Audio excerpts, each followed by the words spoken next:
El 26 de octubre de 1553, Miguel Servet fue declarado culpable de herejía y condenado a morir en la hoguera. Al día siguiente, fue encadenado a un poste en la ciudad de Ginebra. A sus pies había pilas de madera, listas para arder. ¿Qué crimen había cometido? Servet amaba las verdades de la Biblia, pero se daba cuenta de que lo que había aprendido en ella no coincidía con las enseñanzas de la Iglesia. Miguel Servet murió lentamente, pero nunca dejó de creer que la Biblia era la palabra de Dios.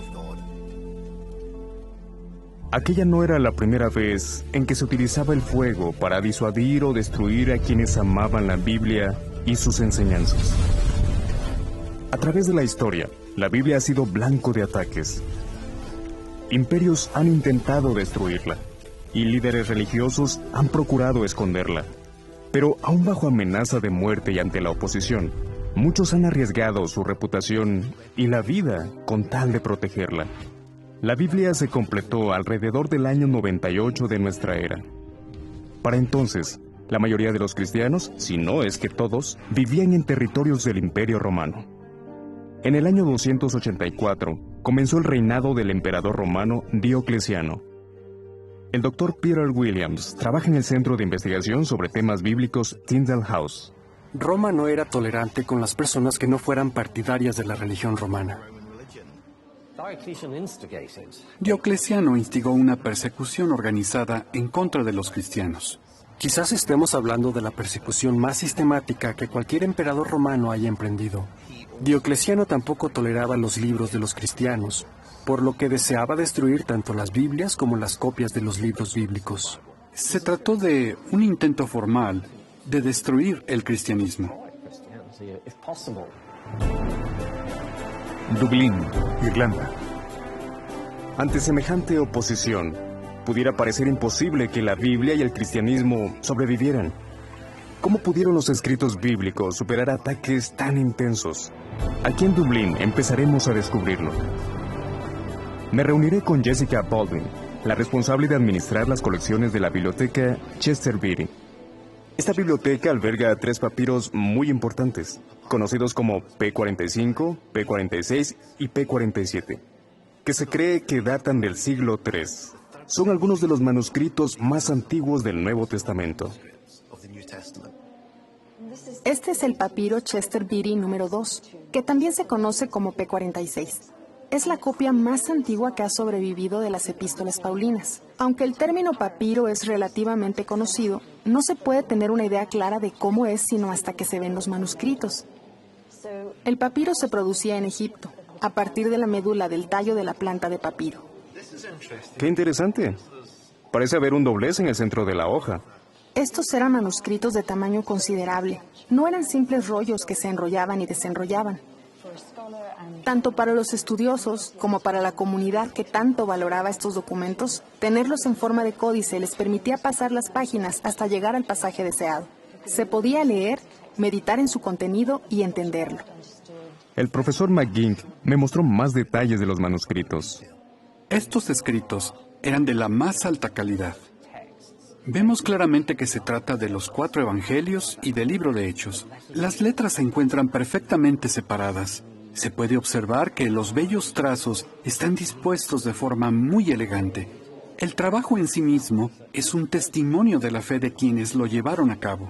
Era una tarea muy significativa, una que debía realizarse con seriedad y precisión, sin dejar de lado la belleza. Sobrevivieron porque estaban bajo tierra, dentro de un jarrón de cerámica. Es obvio que alguien cuidó muy bien de los manuscritos. De otra forma, no estarían en estas condiciones. Quien quiera que los haya protegido, demostró que amaba la Biblia.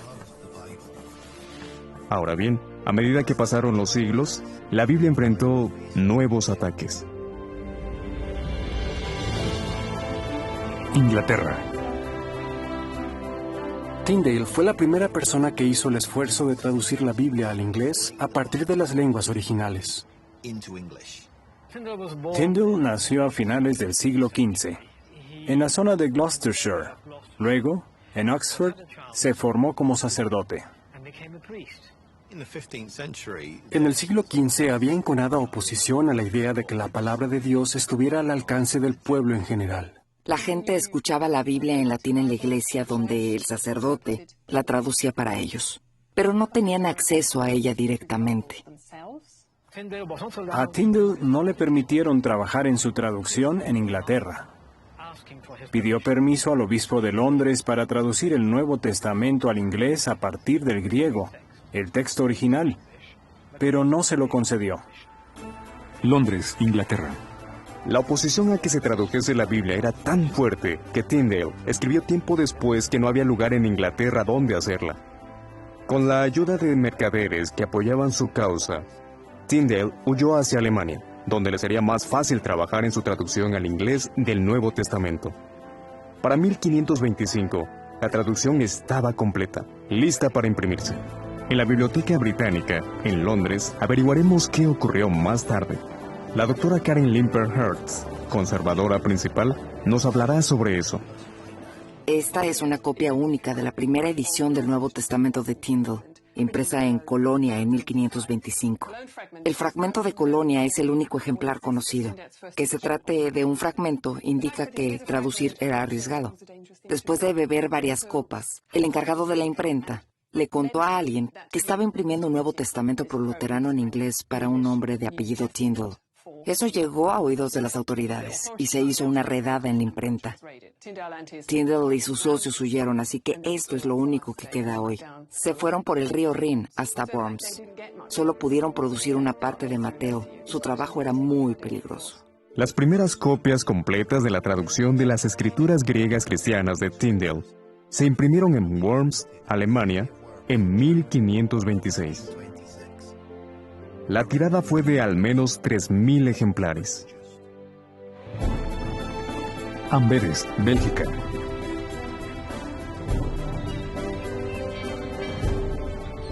Tyndale dejó Alemania y se instaló en Amberes, Bélgica.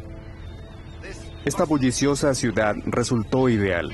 Gracias a su próspera industria en el campo de la impresión y a su transitado puerto, sería fácil que los libros llegaran hasta los lectores en Inglaterra. El profesor Guido Lattre se ha ofrecido amablemente a guiarme por las mismas calles en las que Tyndale quizás haya caminado hace unos 500 años. Tyndale vio que aquí las personas comunes tenían acceso a la Biblia en holandés y deseaba que la gente de Inglaterra tuviera la misma oportunidad. Si alguien quería contrabandear Biblias a gran escala, disponía del puerto marítimo más grande del norte de Europa. Claro, no era fácil esconder artículos voluminosos o en grandes cantidades, así que traían las pequeñas hojas a lugares como este, a bodegas subterráneas. Entre las páginas de libros más grandes que no estuvieran prohibidos, escondían las hojas pequeñas de la traducción de Tyndale. Al llegar a Londres, alguien podía identificar los libros y decir, ¡ajá! Es en estos libros donde debo buscar para encontrar las hojas sueltas de la Biblia de Tyndale. Había unas 30.000 copias de la Biblia de Tyndale para el tiempo de su muerte. Tyndale fue un gran hombre, audaz, valiente, dedicado. Se arriesgó muchísimo, y eso es algo que nunca deberíamos olvidar. Billboard, Bélgica. William Tyndale fue encarcelado aquí, en Billboard, al norte de Bruselas. Estuvo consumiéndose en prisión por más de un año, donde sin duda se daba cuenta de que le esperaba una muerte atroz. A Tyndale se lo respeta por su gran aportación a la lengua inglesa. Pero su obra no fue el mero resultado de las ambiciones de un erudito. Tyndale amaba la Biblia. Seguramente sentía lo mismo que el salmista que, al referirse a la palabra de Dios, exclamó, «¿Cómo amo tu ley?»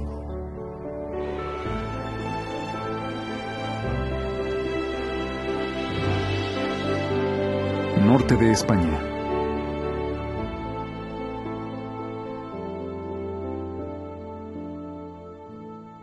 Es un hecho que la noticia de la muerte de Tyndale preocupó a todos aquellos que estaban estudiando por sí mismos la Biblia con la intención de encontrar la verdad. Uno de ellos fue Miguel Servet, de quien hablamos al principio. Nació aquí, en la región de Aragón, en el norte de España. Hemos viajado hasta Villanueva de Sigena para conocer más sobre Servet. Sergio Baches es el director del Instituto de Estudios Sigenenses Miguel Servet, que administra un museo cuya sede es la casa donde se cree que Servet creció. Estamos hablando de un joven familiarizado con los principales conflictos religiosos de su época, los cuales influyeron en los puntos de vista que adoptó con respecto a temas sensibles dentro del cristianismo, tales como el dogma de la Santísima Trinidad. Así que él decidió ir al origen. Sí, Servet pensaba que la verdad debía encontrarse en la Biblia. El doctor Marion Hillard ha publicado diversos trabajos sobre Miguel Servet. Servet fue a Toulouse a estudiar leyes, probablemente a instancias de su padre. Aquella ciudad era un lugar lleno de restricciones, y leer la Biblia también estaba prohibido, pero se puso a estudiarla a fondo. Servet era un pensador, y en sus días, de lo que la gente hablaba en las calles y en todos lados, era de religión. En 1531, Servet publicó su primer libro, De errores acerca de la Trinidad. En él cuestionó las enseñanzas de la Iglesia acerca de la identidad de Dios y de Jesús. Después escribió: en la Biblia no hay menciones a la Trinidad. Nosotros conocemos a Dios no por nuestras orgullosas concepciones filosóficas, sino a través de Cristo. En sus escritos, Servet citó o hizo referencia a por lo menos 52 de los 66 libros de la Biblia. Es indudable que Miguel Servet valoró las enseñanzas bíblicas por encima de todas las demás. Servet fue arrestado y acusado de herejía. Su caso es un claro ejemplo de fanatismo religioso y de crueldad. Se pedía que fuese castigado, y en aquel entonces, el único castigo que se podía concebir era la muerte. Lo que motivó a Servet fue la búsqueda de la verdad, la necesidad de que se restituyera el cristianismo hasta sus orígenes. Se ha dicho mucho sobre las ideas de Servet, pero lo que queda claro es que tenía una insaciable sed de la verdad bíblica. Él escribió: desde el cielo nos ha sido dado un libro para que investiguemos en él a Dios. La historia está llena de relatos de personas que arriesgaron o dieron la vida con tal de leer, traducir o entender la Biblia. Su mayor motivación debió ser el enorme aprecio que sentían por ella. Esta ha llegado hasta nosotros a través de enconada oposición. Ha sobrevivido a los intentos por destruirla. El solo hecho de traducirla se ha considerado un crimen. En efecto, aquellos que quisieron leerla y entenderla a menudo fueron castigados con la muerte. A pesar de feroz oposición, la Biblia, con toda su sabiduría, ha perdurado hasta el día de hoy y sigue transmitiendo fielmente las palabras de sus escritores. Con razón, tantas personas atesoran la Biblia.